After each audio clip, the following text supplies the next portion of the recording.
Hello, and welcome to episode 3 of the Democracy Briefing podcast. I am your host, Edward Wardley Wardle, and we've had some elections. Very exciting elections. Today is Saturday the 10th of May, and the elections are on the 1st of May, and you're probably going to say, why haven't you done this immediately after the election? And there are two reasons for that. The reason why I didn't do it immediately after the election was I was on holiday. And I was in the deepest, darkest bits of rural Wales, right up in the valleys, beautiful weather, and I couldn't record this. But there is a second reason why I didn't record this, and particularly with local elections in the UK, sometimes you need a bit of time to consider actually what's happened. The election is spread over an interesting geographical area. It's not nationwide, it's not a national poll, it's a selected poll across the parts of the country that had elections, which is one constituency in Runcorn, 23 local authorities, which were typically very rural and therefore lean Conservative or right-wing, and then 6 mayoralties, which were quite varied. And we'll get into the details of all that. But it takes a little while to assess what's gone on and see what the results really are and what they might mean. It's also allowed me the opportunity to, one, have a holiday, and two, have a listen to what other pundits and commentators have been thinking about and looking at. I think that there has been some missing analysis, to be honest, and too much of a focus on some of the council results without looking at the mayoral results, which I'm going to go into some detail with you today, because they do provide some very interesting results, particularly impacting on Labour. So without further ado, it would be remiss of me not to get my deck out on camera, and I've got a slide deck, but these results are really interesting, and there is no doubt that we're having a change to our political environment, I suppose. It's the rules by which we play. The two-party system appears to be falling apart, and that we are now moving into a multi-party system where different parties are effective in different parts of the country with different demographics, and that it's possible to win elections with, under first past the post, or for our foreign viewers, plurality voting system. It's possible to win elections with a relatively small amount of the vote. And you don't get a second place or a third place vote, you don't get proportional vote, it's just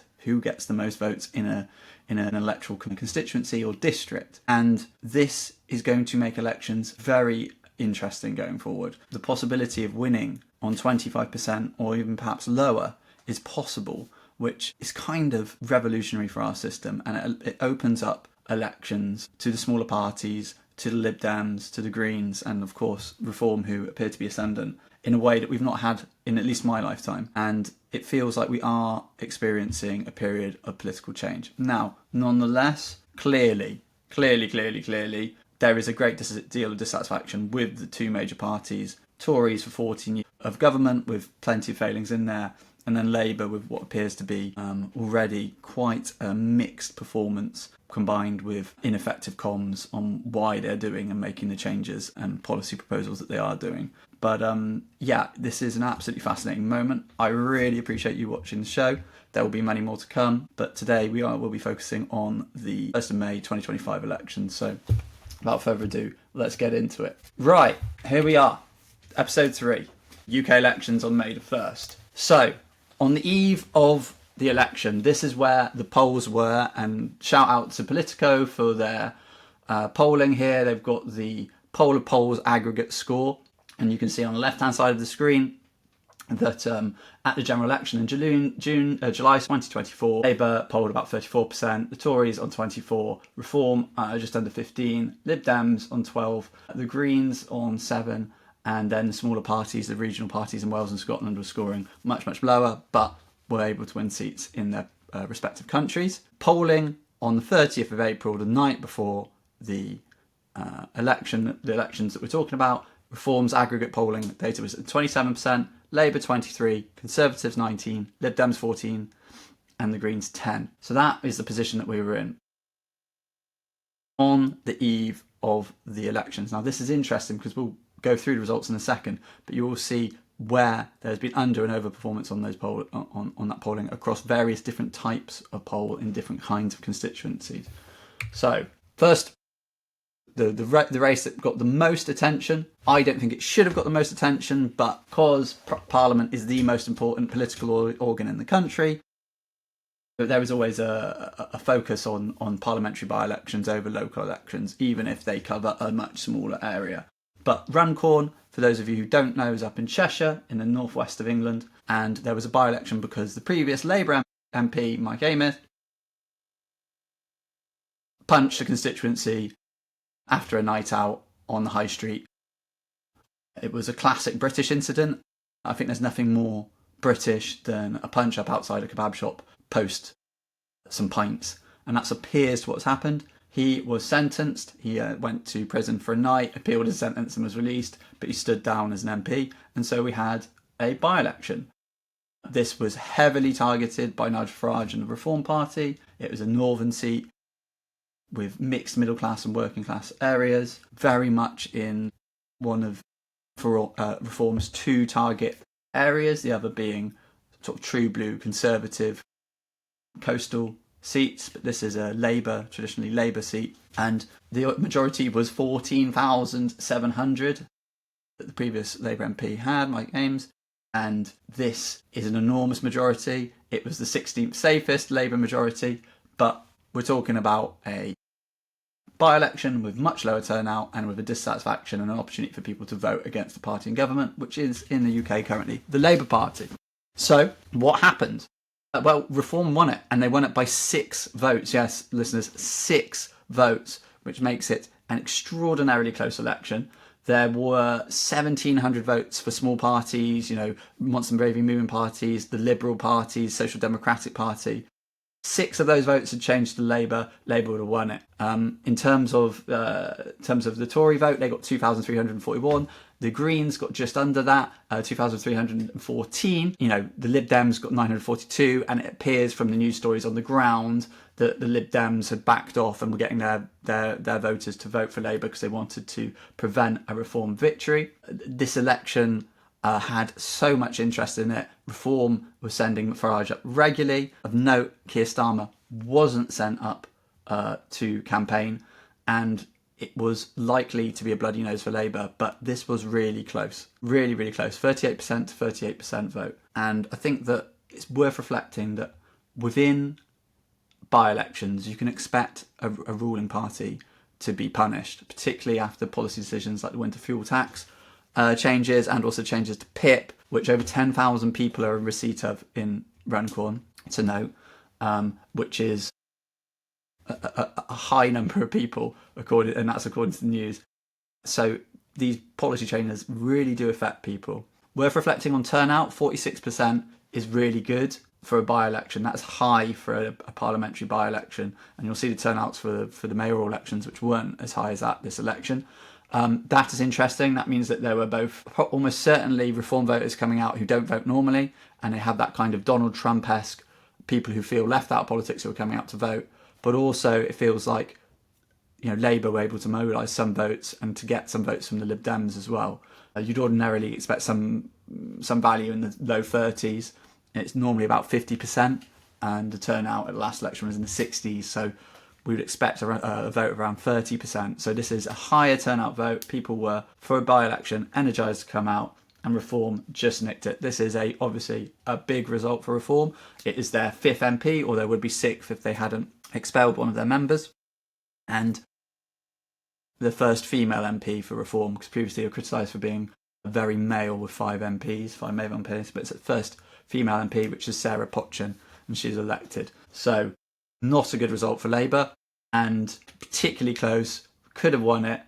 Lots of votes for the Greens and other independent parties who might have voted Labour, but clearly not enough people infused by keeping a Labour candidate in whilst Labour in government and making the changes that they are. Next up, let's talk about the council elections in the UK on the 1st of May. Now,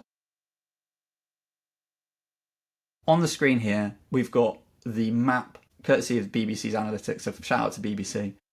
We've got the map of the council areas that were up for grabs and then the winning party. So in this case, there are dark grey areas, which are the councils which are under no overall control and will either have minority or a coalition administrations. Then you have teal coloured parts of the country which are now under control of Reform, and then you have 3 Lib Dem orange areas. But it is really worth reflecting on which bits of the country these are. If you're looking at these areas, these are traditionally Tory shires. These are areas of the country, particularly in the south, that would be expected to be conservative, and the Tories were defending nearly 1,000 councillors on this day out of 1,600, and these are in areas that they would ordinarily expect to be strong. They had an extraordinarily strong performance 4 years ago in 2021, partly because of the vaccine balance, partly because of Boris's popularity at that time, coming out of COVID, coming out of restrictions, and with the vaccine seemingly going quite well. So these are very in the south Tory areas, and so areas like Cornwall and Devon down here in the southwest expect the Tories to be extremely strong. There is a significant right-wing vote. These are, for want of a better phrase, right-wing parts of the country.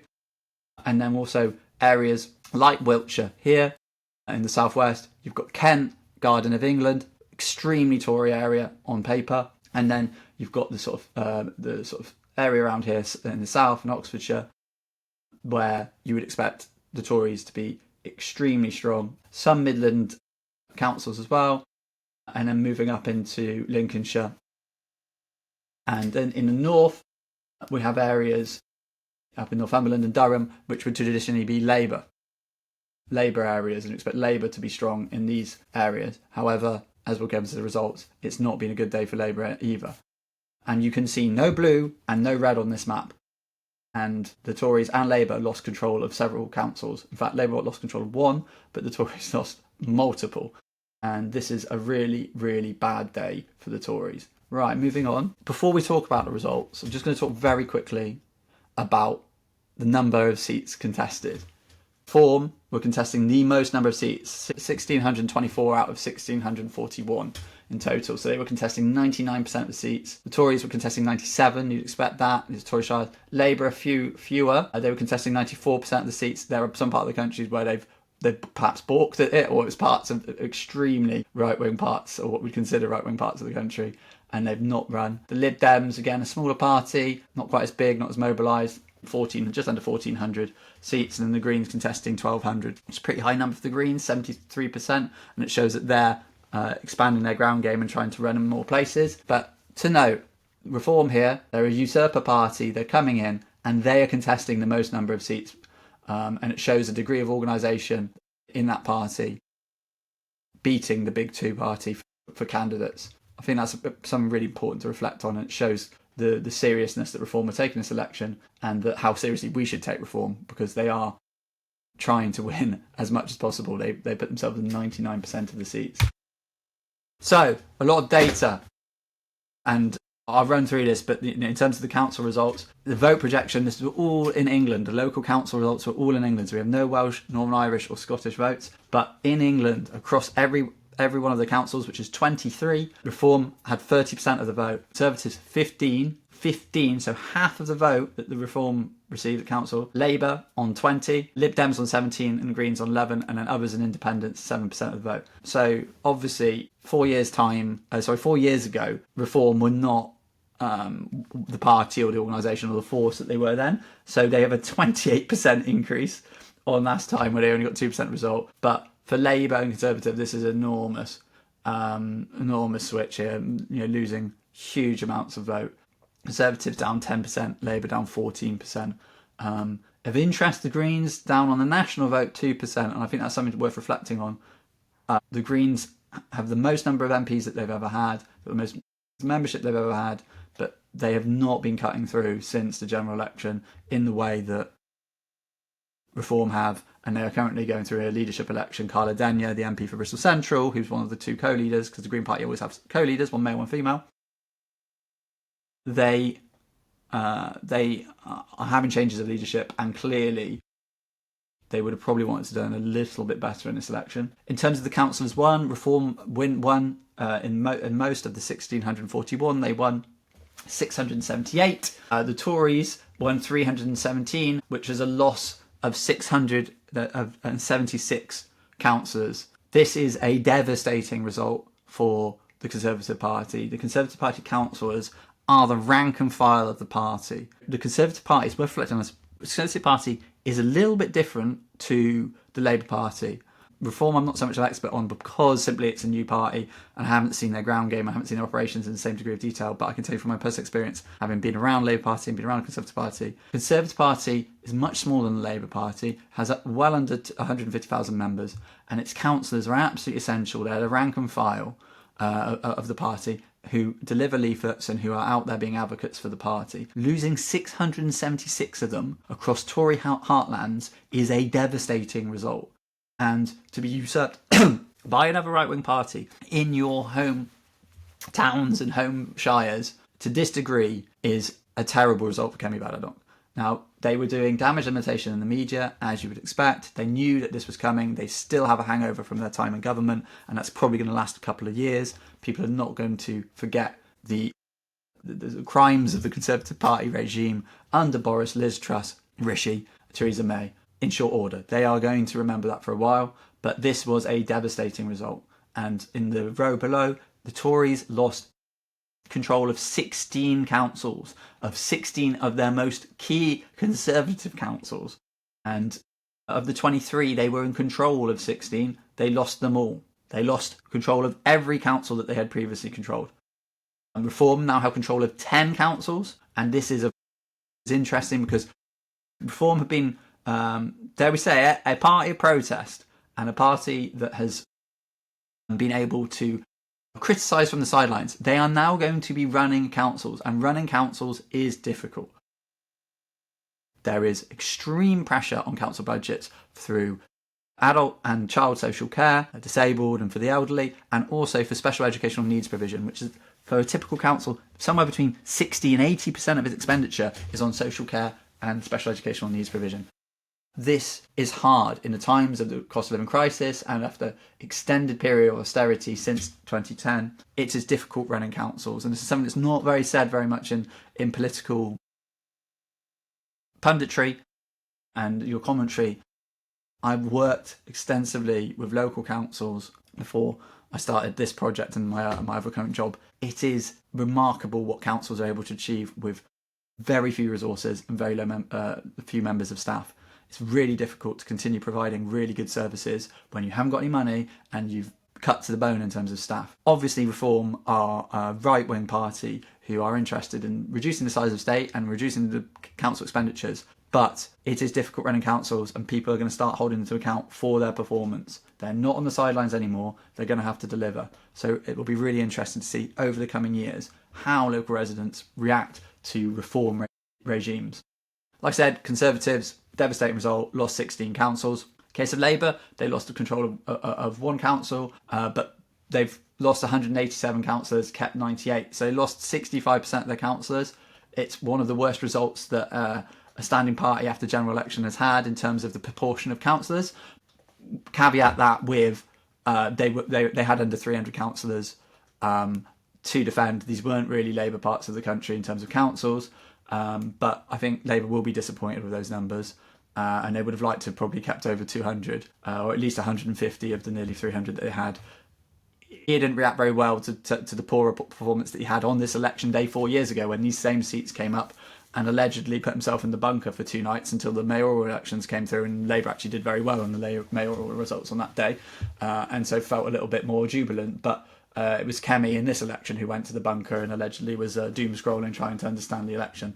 But yeah, not a good result for Labour, devastating for Tories. Lib Dems, total councillors 370, that's up 153, and they've won 3 councils. So Lib Dems would be quite pleased with that. And then the Greens, 180 councillors, which is an increase on 45 on last time round. An okay performance. I think the Greens did quite well, but they have no council control when defending any councils, and there is an issue around the Greens cutting through, and we'll go into the mayoral results shortly, but they underperformed in the mayoral election as well, so not a vintage day for the Greens. And then I've got this final row for context. Love data, but let's just get it clear what the number of councillors are. There's 19,000 councillors in the country in total. Reform now have 806. The Conservatives 4,300, Labour 6,100, Lib Dems 3,179, and then the Greens just under 900. And then other parties, smaller parties, regional parties, there's 2,317. So this is just to give the overall picture. Reform are not ascendant everywhere all the time. They are doing very well, but Labour and Conservative are still the dominant party, with the Lib Dems also controlling a huge number of councillors, and it will take some time for Reform to continue these kind of results to sort of be in the same space as Lib Dems and running more councils and being, I think Reform would like to be everywhere, but certainly being in the areas that they're strong. It's fair to say Lib Dems aren't everywhere, to be honest. They're strong in particular parts of the country, but not in others. But yeah, Reform are almost certainly trying to imitate the Lib Dems and their success locally as the third party. Extremely good local campaigning. Lib Dems, even when they're doing poorly in Parliament for post-coalition reasons, have always had a very good machine for local elections in the areas where they're strong. And so yeah, that is the overall view. But I think of key interest is those vote projections, and it's got to be caveated. In the areas where there were elections, Reform got 13, Conservative got 15, and then Labour 20. So Reform are beating Conservatives by 15% in this election in the council vote, and then 10% Labour. Okay, so I'm going to give you a couple of case studies, and I don't expect everyone to read this. You can pause it and zoom in, or twist your little phone and get a full screen view of a really interesting table of data. This is I'm going to give you 2 case studies of local councils, but you can look into other ones as well.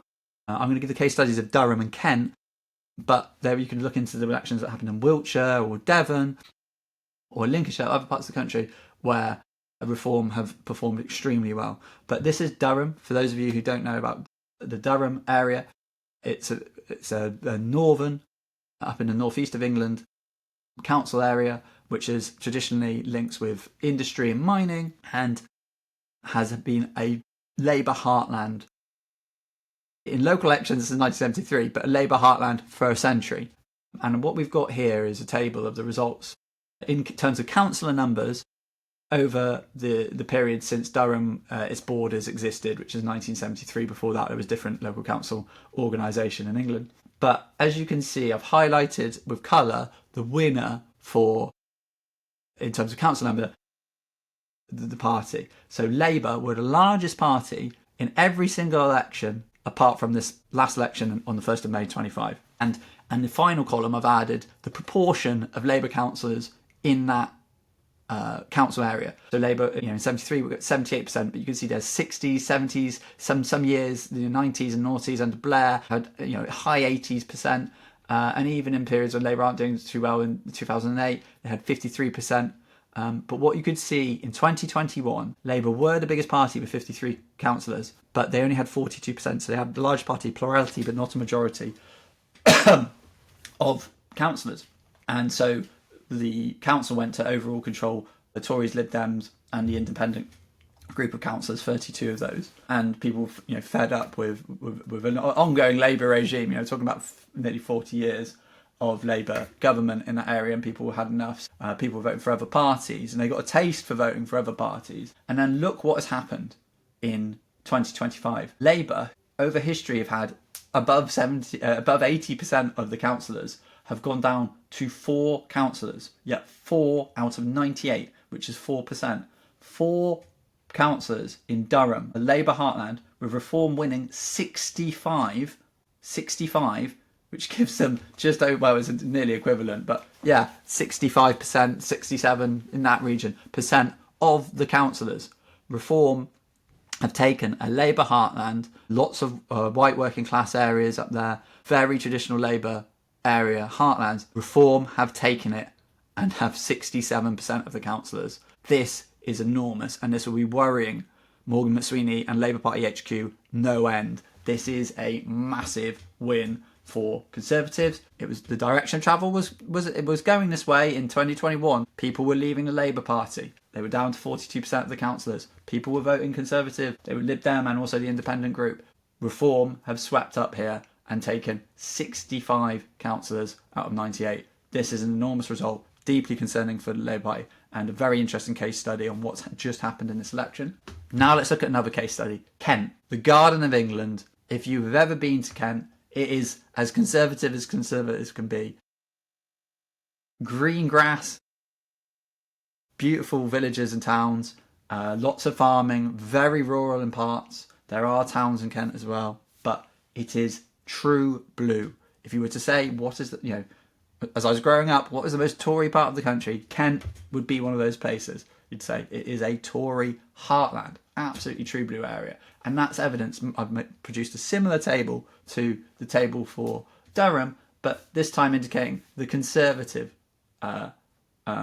councillor numbers over time. And as you can see, the Conservatives, since 73, the same reorganisation of local government that Durham saw, have had a majority for 40 years, well, 38 years. And they have won every single one of those elections and getting 90% of the vote some years, 50% years. A couple of years they've had 40%, but they've always been the largest party, near 50% at least, if not well above 50, into your 60s, 70s, 80s, 90% of the Conservative councillors. And in the last year, very good year in 2021 for the Conservatives, they had 61% of the councillors, 62 councillors, 61% of the councillors. 2025, look what's happened. The Conservative vote, similarly to Durham for Labour, has utterly collapsed. They are down to 5 councillors, much like Durham are down to 4 Labour councillors. Labour got 2, Lib Dems got 12, Greens got 5, and Reform have got 57 councillors. They have a majority on the council, and it is a Reform council. This will be deeply disturbing for Kemi Badenoch and her team in Conservative Party HQ, CCHQ. This is one of the most Tory areas, and Reform have come in and taken their lunch money, eaten their lunch, and they're starving. The Tories are starving. And once again, to the councillor point, particularly the Tories, they have lost their rank and file in their most safe stronghold. They do not have Tory councillors there. This feels monumental and momentous. It is a real change. And right-wing voters in this area, which is very right-wing, are going to be looking at Reform as a seriously credible party to vote for in other elections, such as mayoral elections, and then maybe a mayor of Kent coming in due course, but also in parliamentary elections. People are going to say, we've got Reform councillors, this is the right-wing choice, we're not going to vote for Conservatives anymore. And Reform are running an administration, they are governing now, and which gives them a little bit more seriousness, than when they are more a party of protest and there's a Brexit policy party. So 2 case studies, but this is really concerning for the 2 major parties, and they're going to have to address Reform and face up to Reform.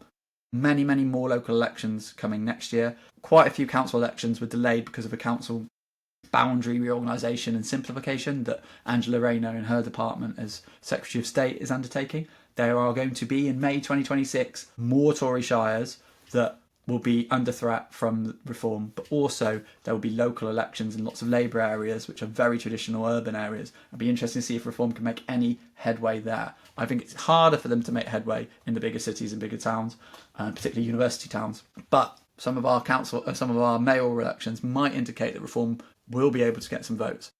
But yeah, council elections, fascinating results, really interesting, and both Kemi Badenoch and Keir Starmer are going to be deeply concerned with those results. Next up, let's have a look at the mayoral election results from 1st of May 2025. So here is the map.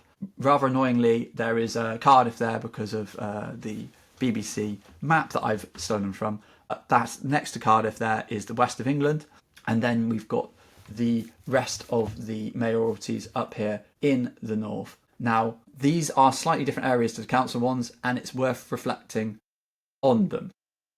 Different demographics to these areas, and we'll have a look through the results now, but these are not national polls, much like the council aren't national polls, so we need to be careful looking at that polling, and particularly aggregated polling. But there's some really interesting stuff that's happened in these elections and some surprises. So we'll get the results up, but just to run through them, we've got 6 mayoralties. 4 of them are combined authorities, so larger, regional, and 2 of them, Doncaster and North Tyneside, are just council elections, but they have a directly elected mayor as their chief executive. So to be clear, and for our foreign viewers, west of England is here in the southwest. We've got Cambridge and Peterborough. We've got Lincolnshire here. We've got Hull and the East Riding of Yorkshire here. And we've got Doncaster in red, which is run by Labour, and then North Tyneside here in the very north. So what happened? If you can give me a moment, I'll run through just to be really clear about what happened here. Greater Lincolnshire, Reform won on 42% of the vote. No surprises. Andrew Jenkins, former Tory party MP and quite high-profile member of Boris's administrations when he was Prime Minister, has fled, harpered, scuttled, or just moved over, depending how you see your actions, to Reform. And she has won. Now, this is an extraordinarily right-wing part of the country. I've got family from Lincolnshire. I've visited there many, many times.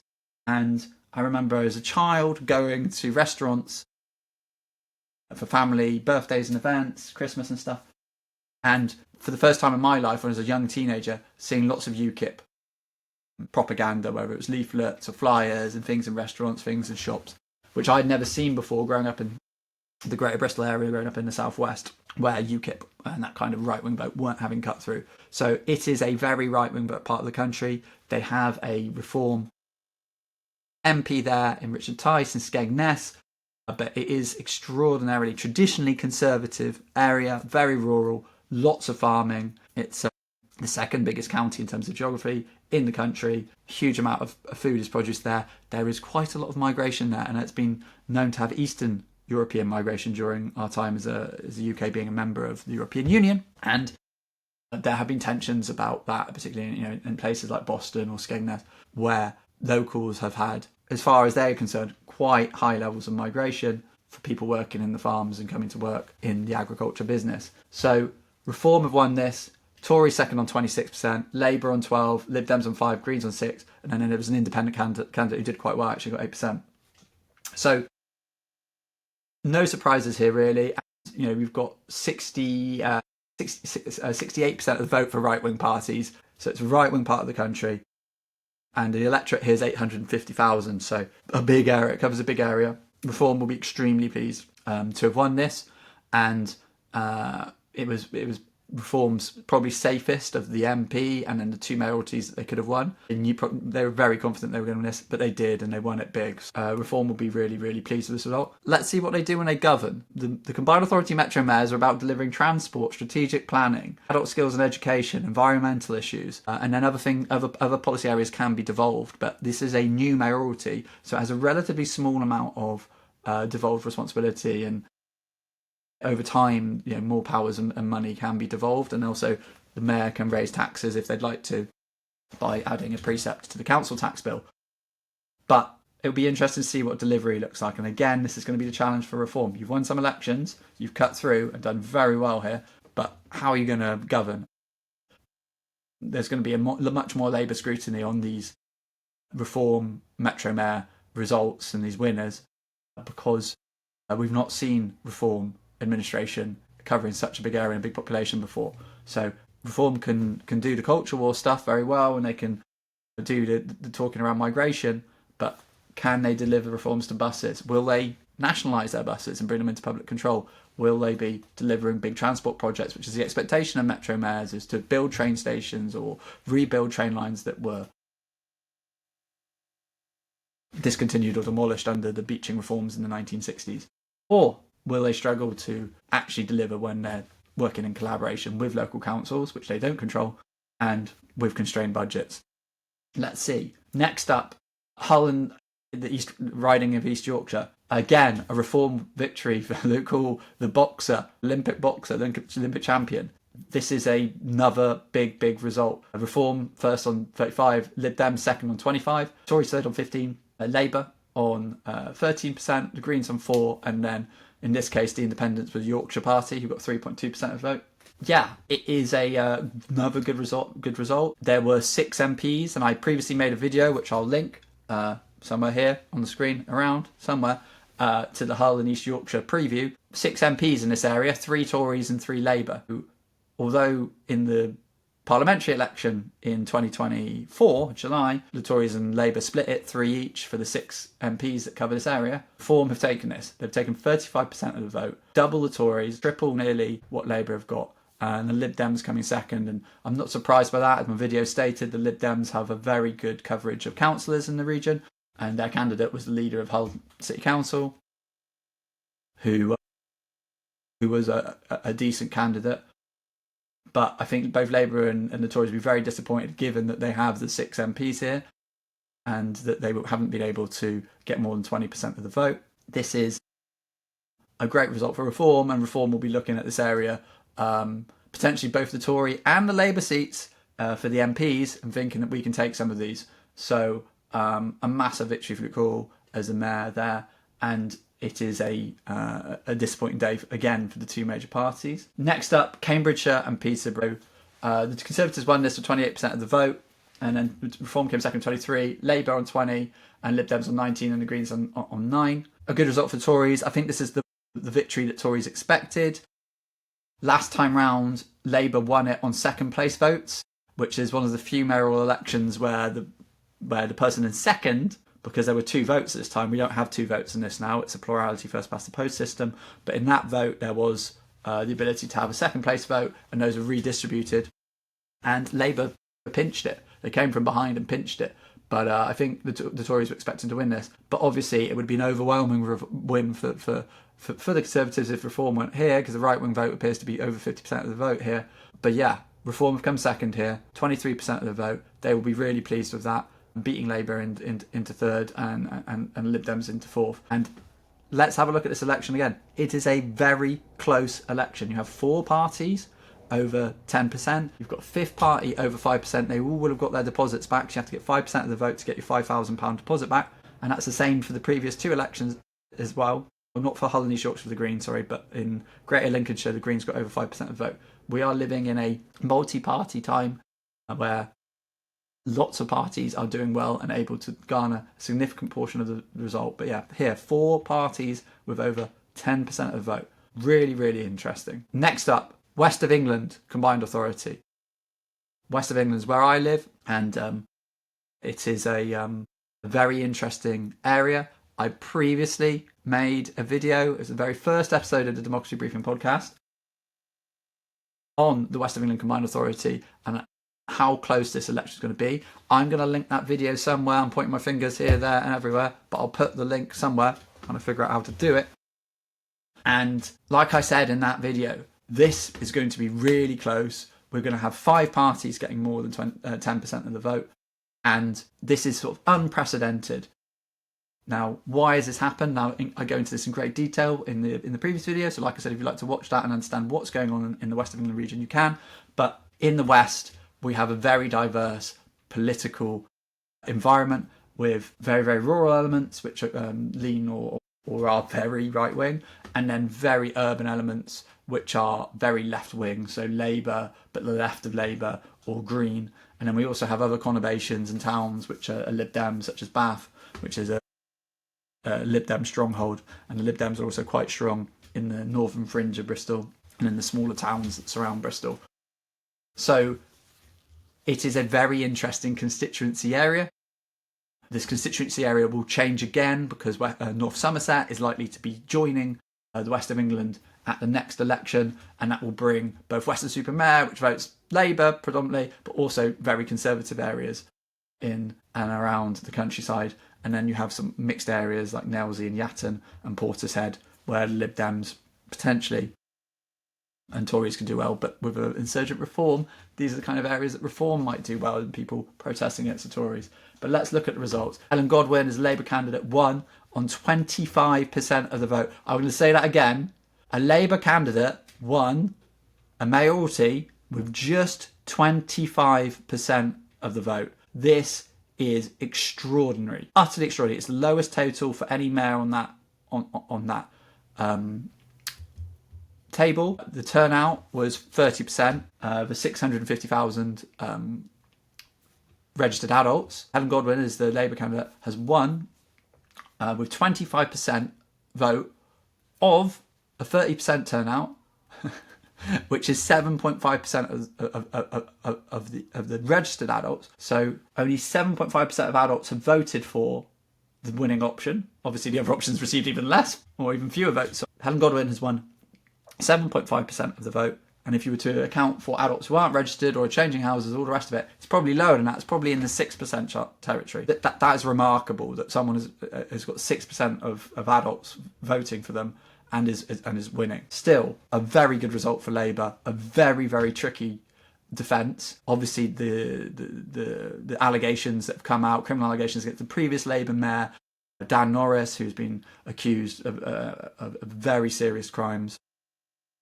and has been bailed pending further investigation by Avon and Somerset Police, cannot have helped Helen Godwin. Also, the incumbency factor of just Labour, of running the WECA regime, as it's called, West of England Combined Authority, WECA, and then added onto that the incumbency of the national government. I think Labour should be really pleased with this result, but they'll also should be looking at how low their vote total is and thinking about how they grow that total at the next election. Now, it's likely that might be a general election and we'll have a huge turnout at the same time. That would probably help Helen Godwin if she's the candidate again, or whomever is the Labour candidate at that point in time. But a really good result for Labour, but also deeply concerning. Look who's come second. 22% of the vote Reform have come second. Now, that is sensational. They have beaten the Tories by 6% of the vote, and the right-wing vote, if we were to add those two parties combined, would have easily won it. If there'd just been one candidate, it would have been 38% of the vote. But are these Reform voters who are not voting normally, where are these Reform voters voting? He did very well in the South Gloucestershire region. Helen Godwin, as Labour candidate, did well in the Labour area, in the Labour areas and of the centre. But Reform came within 3% of winning the West of England, which, again, I cannot emphasise enough, as a whole, is pretty left-wing. And I've covered this in great detail last time round in my very first episode. West of England is a centre-left area, or left-to-centre area.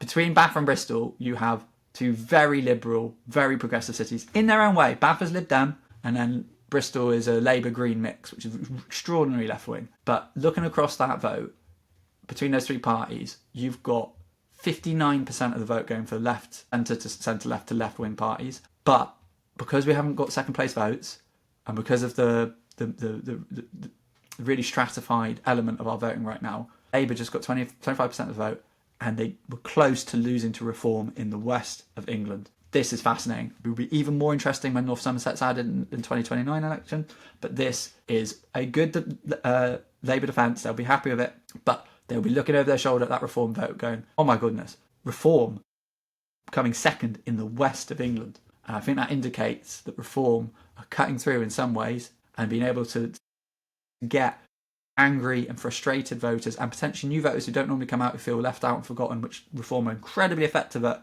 in terms of writing to voters and getting their leaflets out to people and their advertising online to people who aren't typical voters in that kind of Trump model. This is deeply concerning. In terms of the other parties, the Greens got 20% of the vote. I think they'll be really disappointed with this. And if I was sitting in Green Party HQ with my oat milk latte and my sandals and my hemp pantaloons, I would be extremely annoyed with this result. And there's nothing wrong with those choices either. I do like an oat milk latte myself, decaf of course, but the Greens could have won this. The Greens absolutely could have won this. And as someone who lives in the region, the ground game was awful. There was hardly any literature out. There was Labour flyers through the door. There were Labour posters throughout Bristol. There were Labour placards outside people's houses and signs. I barely saw a Green flyer anywhere in a city that the Greens are the ascendant party and they run the council, which I covered in the previous video, so have a look at the coverage. But the Greens have a plurality in the council, have the most councillors, and there just wasn't the kind of ground game. In my local ward, we have 2 Green councillors. We got 1 leaflet through over the course of the last 6 months, which related really to this election. Really poor. Now, my understanding, and this will be true for the Greens everywhere, and in the council elections as well, is that the Greens are broke. They've spent all of their money on getting their 4 MPs in the July 2024 general election, and so they don't have the money. And then I heard from rumblings within the party that there were deep, deep concerns about the Green candidate, who was previously a Lib Dem activist, Mary Page, and who was also previously the North West Bristol constituency candidate who lost to Darren Jones in July last year. Deep concerns about her. She was only parachuted in because the previous candidate dropped out in a kind of shotgun approach and ceremony, and there was not much enthusiasm from the Greens. And the rumblings I've heard, they were not very enthusiastic about her as a candidate, and I've had Green friends tell me that they were voting Labour in the region simply because they couldn't trust the Green candidate to be a responsible mayor. And so Green voters were voting Labour, and that might be what's pushed Labour over here, which has got them that extra 3%, is Green voters who have gone to Labour. And look, let's say if it's a 3% difference, we won't be able to get the modelling, unfortunately, but if it's a 3% difference, that would have won it for the Greens, or it would have been extremely close between the Greens and Reform on 20 and 22 and 23%. But this is a poor performance from the Greens. I expected the Greens to win this but it was just too close to call. And in my video, I said it's the wild, wild west, and it's always been the wild west politically. It has been a very close election. This is 5 parties getting over 10% of the vote, with Lib Dems getting 14%, which is decent, but I think they could. They're a pretty good candidate. Green council, a Lib Dem council, they haven't cut through here, but they can't be really disappointed with that because of how close it is. It's 11% difference between 5th and 1st. This is remarkable stuff, and if replicated in MPs races, all sorts of things could happen in a parliamentary election, and all sorts of seats might be up for grabs. And if parties are particularly organised and able to get out their core vote and get out their key demographics, you can win seats. But again, Reform will be looking closely at this, particularly in South Gloucestershire in the top council area, and thinking, how can we grow this at the next council elections, which will be in 28, and then also how do they get the MPs, which will be in 28 or 29, depending on when Keir Starmer or whoever the Labour Party leader is at that point towards the election. Next up, Doncaster and North Tyneside, 2 local councils rather than combined authorities. The top 4 on this page are combined authority mayors, but these bottom 2 are local mayors managing the local councils. 2 Labour wins, but I think the key reflection is Labour in both have won by 1%, 1% in Labour strongholds against Reform. 1%.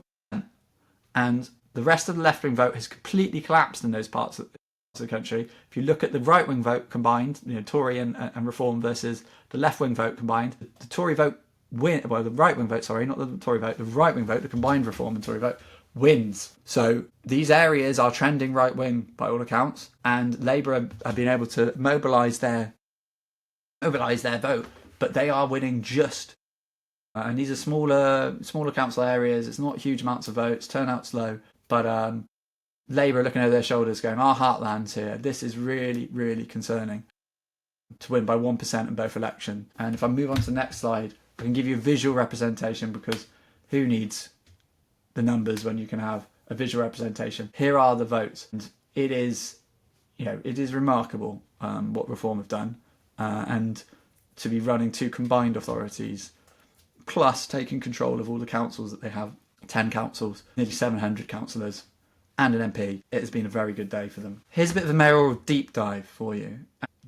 I've not seen any other evidence of this out and about, so this is where you get the good stuff on the Democratic Briefing podcast, guys. And I know you're coming for more of this kind of in-depth, slightly alternative coverage. There hasn't been a deep dive on the mayoral votes. Now look, I'm going to take us back to the map briefly. There's the map. It's a limited area, but quite mixed areas with smaller towns, smaller cities across, and then in the southwest we've got a big city in Bristol. But in these other regions, you've got Cambridge and Peterborough. Cambridge obviously in the heart of that, and Peterborough, and then the surrounds, and then Lincolnshire, very rural, but with towns, Boston, Skegness, Lincoln, Cleethorpes. And then in Hull, in the East Riding of Yorkshire, you do have Hull itself. So the combined authorities, mixed areas with urban and rural.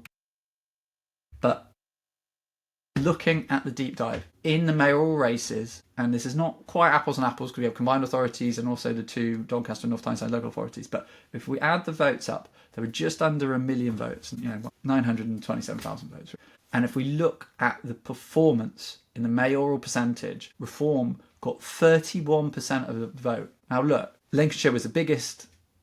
It's got 850,000 voters, Lincolnshire, so it does skew it. And then Hull and the west of England have about 650,000 voters, and then Cambridge and Peterborough is smaller again, it's about 500,000. So this does stack differently because they're different constituency sizes, but there were 925,000 votes for argument's sake. Reform got 31% of the vote. And then Conservatives came second, 23%. Now, they came second in Lincolnshire, picked up lots of votes there. They came second and won Cambridgeshire and won quite well by 5%. But Labour have come third. in the mayoral votes here. Now, they've taken 3 of them, which they'll be really pleased with, and defended 3, but Reform were right behind them, nipping at their toes in those 3, and then winning 2 others, and then the other one, Labour, are absolutely nowhere near to be seen in Cambridge and Peterborough. So this is really interesting. If you look at the votes compared from the councils, in those bottom 2 rows, the council election compared with the mayoral, Reform did even better in the mayors than they did in the council. The Conservatives did so poorly in councillors, and I think lots of Conservative voters went to Reform. But in the mayoral vote, they actually outdid their polling. Labour again 20%, which matches their council votes, consistent, and Lib Dems and the Greens did worse than they did in the council election. So this is really, really interesting. Reform doing well all over the country in mayoral races in larger constituency areas as well, and being perhaps using those larger constituencies to their advantage. These aren't the typical Labour, in terms of the combined authorities, the top 4 there, these aren't typically super Labour strongholds because there is such a mix in the constituency areas. The mayoral elections that will come up in 2028, solidly Labour, and it'll be interesting to see if Reform can make inroads there, because you're talking about Merseyside, Greater Liverpool area, Manchester, West Yorkshire, South Yorkshire, West Midlands, London. These are super Labour strongholds. Will Reform be able to make inroads in those elections? Here, Greater Lincolnshire is a very right-wing part of the country. Hull and East Yorkshire, super mixed, like I said in my previous podcast. But yeah, Cambridge and Peterborough, again, that constituency trends right-wing. It definitely leans right-wing. And then the west of England's a complete mix-up with 5 parties fighting because of the diversity of politics here. So it's a good day for Reform, and Labour will be looking at this, and the Tories, thinking, how do we beat Reform, particularly in those Labour voting areas? And then again, Doncaster, North Tyneside, Labour heartland stuff, Reform 1% behind in both elections. And here we are with an analysis really of the different votes that occurred on the 1st of May. So we had the mayoral one, which I've just gone through, we've got the council one, which we've just gone through, and then the Runcorn by-election. And then we've got the UK-wide poll of polls on the eve of the election. So the poll of polls had Reform at 27, but they were getting 30% in the council, 31% in the mayoral, and 38% in Runcorn. Now, Runcorn's a much smaller area, but the polls are under scoring for Reform, projecting for Reform. But underperformed their polling, both council and mayoral, aggregated by 3%. The Lib Dems, it's bang on for mayor. They did better in the councils. I think that's about right. And the Greens, again, feels about right. They're polling 10%, poll on an aggregate poll of polls, and they got 9 in the mayoral and 11 in the council. So our polling is currently, by the looks of it, for this election, the measuring Reform and over-egging Labour a little bit. And then the Tories are sort of 19, well, what's in between 15 and 23% here, 19%. So I think the Tories, they're probably polling right here, but Reform outperformed the polls nationally. And then in the Runcorn by-election, we've got, it's a specific area, which is there's always a Reform Labour area with a disgraced Labour MP going to prison, just for a night though, before he appealed the sentence was released. There's specific circumstances in that particular area, but they've lost a by-election to Reform, increased their seat. So overall, a really good result for Reform. I think that we've got an enormous problem for the Tories in this election, and they are in a whole heap of trouble in a way that I have never seen in my 36 and a third years on this planet. I've never seen the Tories, the most successful party in the West, in democracy, the constantly evolving yet conservative organisation that they are in trouble. And if I were sitting advising Kemi Baddock, I was saying they've got 6 months to sort out the polling and to make some kind of increases. The next test is obviously in the next set of elections in 2016. But will Kemi even last that long? Conferences are in October. The Tory party elite probably don't want to do another election for a leader. It's going to look embarrassing. How many leaders have they had in recent times? Before Kemi, it's Rishi. Before Rishi, it was Liz Truss. Before Liz Truss, Boris, Theresa May and Cameron. We're talking about 6 leaders since 2016. So 6 leaders in 10 years. This is embarrassing stuff to have another leadership election, but they are not in a good position. I cannot stress this enough. They are probably polling 19-20%. They are having huge problems in their heartlands with Conservatives, and I can imagine that we might see some defections from the Conservatives to the Reform Party over the coming year. Probably a lot of councillors will do it, particularly councillors who are going to be running next year and think that they won't be re-elected if they are a Conservative candidate but could be re-elected as Reform candidate, or people who are ideologically more on the right wing of the Tory party, and it's a credible party now to go to. They are in administration, they have 10 councillors, they have 2 mayoralties, they've got 5 MPs / 6, but he's been thrown out for his comments. This is a different kind of party. It's not a protest party in the same way, and it's polling way above. To note, on the recording of this video on Saturday 10th of May, there is a poll with Reform up on 29% and Labour on 22%, so Reform up by 7%. Now, if that were a national election with the conditions that we've got here, Reform would be winning hundreds of seats from Labour and taking seats from the Tories. Potentially the Tories polling under 20%. With Reform on 29, Reform could be pushing the Tories into under 100 seats. They currently have 120 odd, under 100 seats, well under, potentially under 50 seats is a potential, with Labour losing hundreds of seats as well, and Reform coming out maybe as the biggest party but not a majority, or potentially even sneaking a majority. The Tories are in a whole world of trouble. They've lost nearly 700 councillors, 16 councils.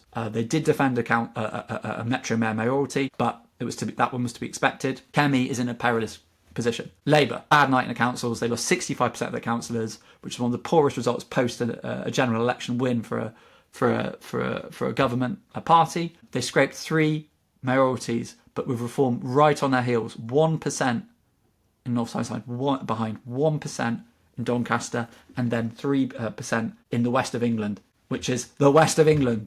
The wild, wild west, the left wing west. So this is deeply concerning. And those northern mayors had to repudiate Labour policy, winter fuel payment and welfare reforms in order to win. These are really concerning results, and Labour are going to be trying to crush that Reform opposition over the coming 4 years. How do they do that? Do they tap to the right on issues? Do they become more strident on immigration? Or do they try to deliver through spending, public intervention, welfare reform that is not deemed to be divisive and negative for vulnerable communities such as pensioners or disabled? It is a very bad set of elections for Labour, but nowhere near as bad as what the Tory party is experiencing. Reform, what a night. Oh, what a night. Huge, huge, huge results for them. By-election, 6 votes win, very close, but they'll take it, whether by an inch or a mile, they'll take the victory, taking seats from the Tories all over the country, plus winning from Labour in some of the Labour areas that were up for grabs, although not many. Reform will now be looking very closely at that Welsh Senedd and Scottish parliamentary election next year, and also there are local elections, and we will be doing preview videos probably early 26 for the various elections that there will be next year. There's mayoralties, South Yorkshire's up for grabs, amongst others, but the real area of interest will be the Welsh Senedd and Tory heartlands for Reform. They'll be targeting those reorganised Tory councils, and they will be heavily targeting the Welsh Senedd, which has been under Labour minority or frequently majority control since the Welsh Assembly came into existence in 1999. So with the polling looking like how it is, Reform look to be the biggest or second party after Plaid Cymru, the Welsh nationalists, with Labour close behind and third. This is obviously deeply concerning for Labour, and Reform will be heavily targeting that. They'll also try and make gains in the Scottish Parliament, and it's worth noting that in both the Welsh Senate and the Scottish Parliament they have forms of proportional representation. The Welsh has mixed member new constituencies, 96 assembly members, so there's an increase of assembly members, and they're all voted for in a proportional way. It's 16 constituencies, 6 members in each constituency. And then the Scottish have a single transferable vote system, so they have constituency for first past vote, and then they have a regional list proportional vote. So Reform will be gaining seats in both those institutions, but I would expect them to do much better in the Welsh one than in the Scottish one. Scotland, with its very strong SNP, again, somehow, even though they've been governing for so long, relying on the nationalist independence issue. So Reform, very happy with the night's results, but they're not there yet. This is first year of a new Labour regime. There's plenty of time to go, plenty of scandals to occur, and they are running councils. 10 councils, 2 mayoralties. Let's see how they run them. and let's see if people in those areas enjoy the experience of having a Reform administration above them. Beyond that, Lib Dems, they can be pleased with their performance. They won 3 councils and they won 163 councillors net. But I think the Lib Dems still want to be delivering. They'll be looking at their performances in whether they can increase their vote in Scotland and Wales next year, but also in the English local councils. Can they target more Liberal areas, more Remainy areas, which several of them are up for grabs next year? But they can be fairly pleased with their performance. And I think, what's the Lib Dem strategy here? I think it's to, at the next general election, to have more than 50 MPs. They've got 72 at the minute, but they'll be wanting to be a player in potentially a parliament where we don't have any overall control by a single party, and they can be a coalition partner. And the Greens, like I said, it's a middling performance. They gained 40 councillors, but they didn't get Wecker, and that's not a great result for them. Carla Denyer, who's the most prominent MP now, with the Bristol Central MP, standing down as co-leader of the party and having an election for a new leadership. We'll see if there will be a new approach, and there is a desire on some parts of the left of the Greens to be much more confrontational and aggressive in their campaigning and a policy and a media approach. So let's see if that happens. But finally, in terms of a conclusion, I think it's fair to say that the era of two-party politics feels out of reach now. It feels like that is gone. It's dead. It is no more. It is an ex-system. We now have 5-party politics in England and potentially 6-party politics in Wales and Scotland when you add in their nationalist parties. And it's messy.